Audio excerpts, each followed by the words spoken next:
Do you think that race plays a part in wealth distribution, or either a mindset that you can't Today? or cannot? Yeah. No. You don't? No, I don't. I don't. Hey, you and I, we're proof. Why would race have anything to do with it? Put your mind to what you want to do and go for that. It's kind of like religion to me. It's a good excuse for not getting there.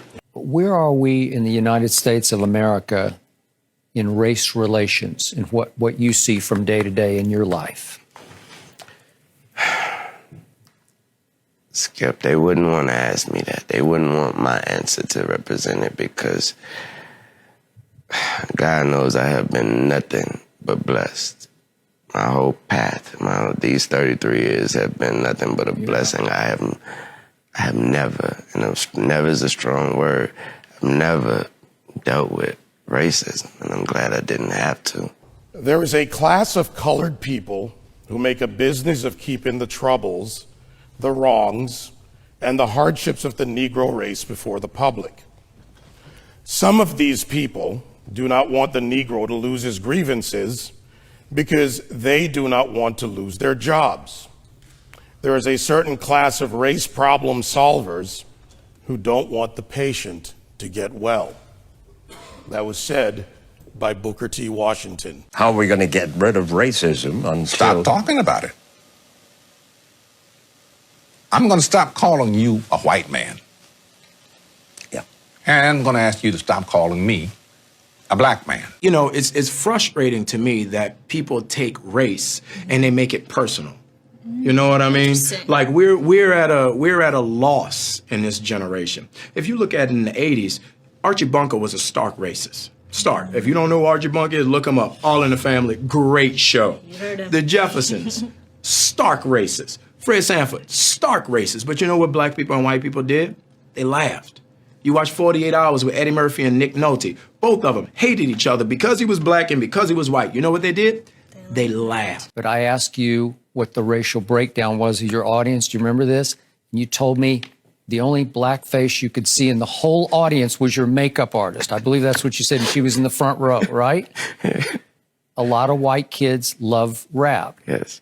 Explain that. What does that say to you? What's the message of it? What's the bigger picture of it? I don't want to be bashed because I don't want to sound like I'm on the wrong if there is a side, but I thought that was clearly a message that there was no such thing as racism.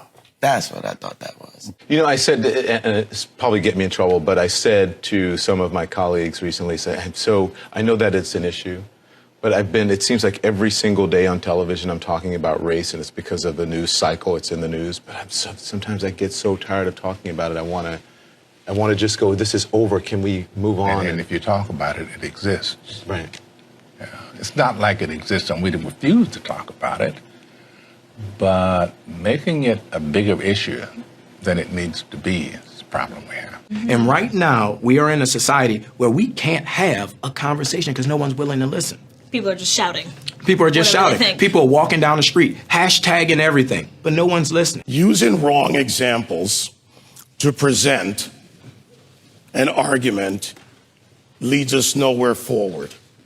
I understand the emotion and I respect my opposition, but when you go into the areas of making false charges and living in the past, you do not address the issues of the present. And, you know, incarceration rates in America has been a problem, especially as opposed to minorities.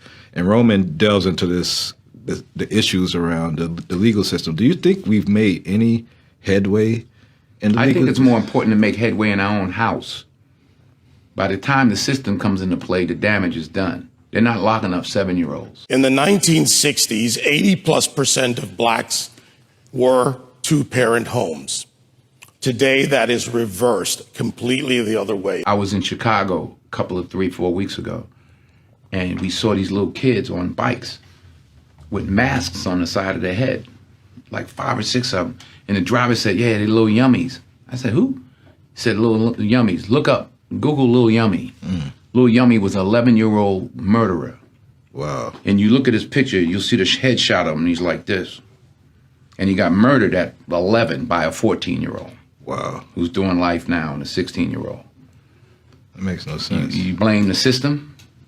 Where was his father? No one wants to talk about perception when it comes to racial profiling. No one wants to talk about stereotypes when it comes to racial profiling. Blacks are convinced that the number one issue facing the country right now is social justice, racist white cops, discrimination, systemic racism, microaggression, whatever new word they come up with, and it's a bunch of nonsense. This is what I know. I'm a certified scuba diver. My first day of class, they told me this. When you're in shark-infested waters, everything in that water is considered a threat until proven otherwise. If it's a guppy, it could be a shark until you know it's a guppy. And I think as black men, we need to realize we're in shark-infested waters. And if we don't sit our young men down and we don't talk to them about perception, if we don't talk to them about stereotypes, we're doing them a huge disservice. It starts in the house. It starts in the home. And yeah, well, my father got locked up. Well, where was his father? Yeah. You know, like I did talk about my 3 closest friends, and they did, 15 and 25. One did 28, this and that. I was the only one of the 3 that had a father in my life, even though my parents were together. But I still had a father who was a gentle man and a good example, and they didn't. We can blame the system if we want, but they didn't lock any of us up at 7. Yeah. We were all doing enough to get locked up at 13. My parents sent me in another direction. They didn't have anybody to help them, and they kept doing what they was doing, and the system got them. So I don't. The system is rigged, but why? All the more reason not to help it. The number one problem domestically facing this country is a breakdown of the family. And President Obama said it. I didn't. A black kid, or kid, not just a black kid, a kid raised without a dad is 5 times more likely to be poor and commit crimes, 9 times more likely to drop out of school, and 20 times more likely to end up in jail. So you're far more likely to end up in jail without having a dad than you are because of a white racist cop. Prime example, I got pulled over by the police, come over to my window, flash his light in my face, hand on my pistol. I can handle that 2 ways. I can start yelling and screaming and tell him he a racist and he don't know me. You're doing this wrong. Or I can say, yes, officer, no, officer, or we done, officer. And both of them are going to have drastically different outcomes. Half the homicides in this country are committed by and against black people. Last year, there were 14,000 homicides, not talking about suicides, I'm talking about homicides. Half of them were black, 96% of them black on black of that 7,000. Where's the Black Lives Matter people on that? What happens with young black men, everything is susceptible to the question of your manhood. And what's going on in these streets ain't got nothing to do with my manhood. Interesting. If I'm gonna fight a police, I'm gonna fight him in a controlled environment, a court of law. I'm not gonna fight him on the streets. In Baltimore, where Freddie Gray was killed, Freddie Gray died in a van. I shouldn't say was killed, died in a van. Yeah. You have a city that's 45% black. City council is 100% Democrat. The majority of city council is black. The top cop at the time was black. The number 2 cop was black. The majority of the command staff is black. The mayor is black. The AG is black. And yet here we are talking about racism. I mean, it's absurd. All cops aren't bad cops. 99% of cops are really good dudes and women. I've 99% of the people I've met that are cops are dope. I have a lot of friends that are cops. But that 1%, that's the problem. And you want to give yourself every opportunity not to end up a statistic. 965 people were shot by cops last year and killed. 4% of them were white cops shooting unarmed blacks. In Chicago in 2011, 21 people were shot and killed by cops. In 2015, there were 7. In Chicago, which is a third black, a third white, and a third Hispanic, 70% of the homicides are black on black.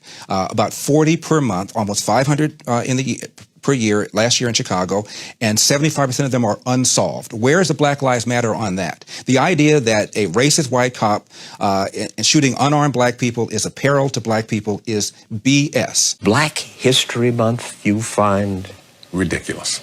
why? You're going to relegate my history to a month? Oh, come on. What do you do with yours? Which month is White History Month? No, well, come on, tell me. Well, I'm Jewish.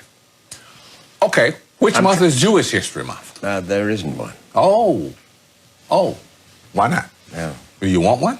No. I don't either. I don't want a Black History Month.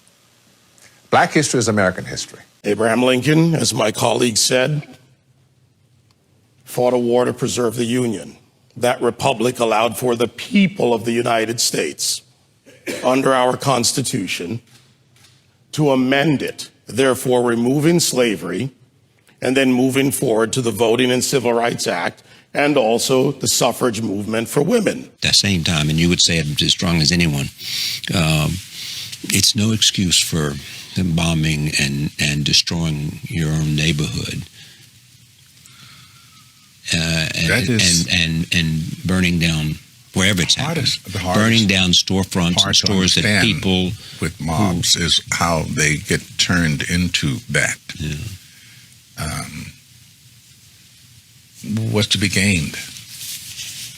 You stop for one split second to think burning and looting doesn't help you in any way. I understand y'all upset, but like it was already said, I doubt y'all half as upset as I am. So if I'm not over here wilding out, if I'm not over here blowing up stuff, if I'm not over here messing up my community, then what are y'all doing? I will always continue to say that riots are socially destructive and self-defeating. I'm still convinced that nonviolence is the most potent weapon available to oppress people in their struggle for freedom and justice. I feel that violence will only create more social problems than they will solve. Let's switch it up, y'all.